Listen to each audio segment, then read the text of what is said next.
Governor Walz, you said you were in Hong Kong during the deadly Tiananmen Square protests in the spring of 1989.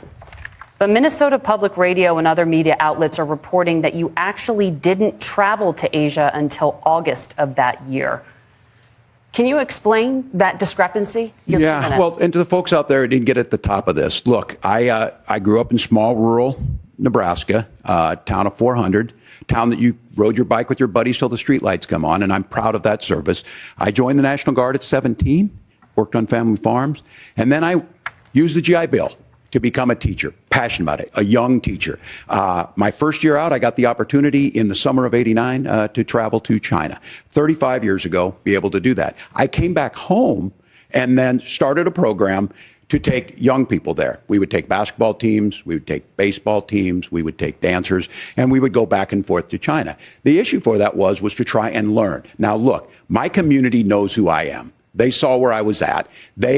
Look, I will be the first to tell you, I have poured my heart into my community. I've tried to do the best I can, but I've not been perfect. And I'm a knucklehead at times, but it's always been about that. Those same people elected me to Congress for 12 years. And in Congress, I was one of the most bipartisan people, working on things like farm bills that we got done, working on veterans benefits. And then the people of Minnesota were able to elect me to governor twice. So look, my commitment has been from the beginning to make sure that I'm there for the people, to make sure that I get this right. I will say more than anything, many times I will talk a lot. I will get caught up in the rhetoric. But being there, the impact it made, the difference it made in my life, I learned a lot about China. I hear the critiques of this. I would make the case that Donald Trump should have come on one of those trips with us. I guarantee you he wouldn't be praising Xi Jinping about COVID.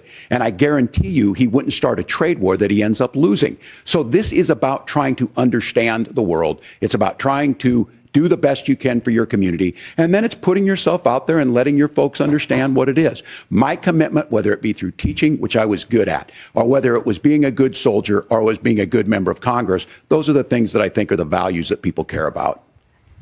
Governor, just to follow up on that, the question was, can you explain the discrepancy? All I said on this was I got there that summer and misspoke on this. So I will just, that's what I've said. So I was in Hong Kong and China during the democracy protests went in.